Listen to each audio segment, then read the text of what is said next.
حضرت شیخ عبدل قادر جیلانی فرماتے ہیں، درود وہ نوری دروازہ ہے جس کے پار بندہ اللہ کی رضا دیکھتا ہے۔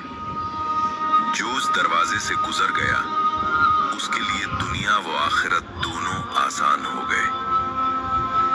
درود ابراہیمی کی تاثیر اس قدر گہری ہے کہ اگر کوئی شخص دل سے عشق مصطفیٰ صلی اللہ علیہ وآلہ وسلم کے ساتھ اسے روز پڑھتا ہے تو اس کے گناہ موم کی طرح پگھلنے لگتے ہیں اور اس کی روح روشن ہو جاتی ہے۔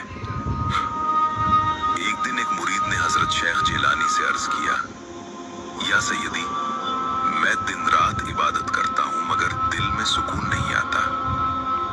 حضرت نے مسکرا کر فرمایا، اے فرزند، عبادت تو جسم کی حرکت ہے مگر درود دل کی زندگی ہے۔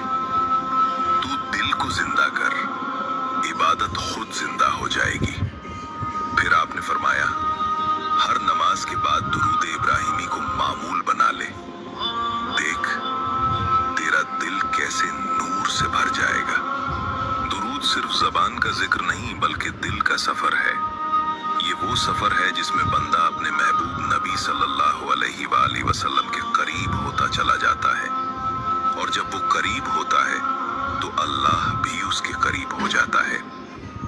قرآن کریم میں اللہ تعالیٰ فرماتا ہے، ان اللہ وملائکتہ یصلون علی النبی یا ایھا الذین آمنوا صلوا علیہ وسلموا تسلیما، یعنی اللہ اور اس کے فرشتے نبی صلی اللہ علیہ وآلہ وسلم پر درود بھیجتے ہیں۔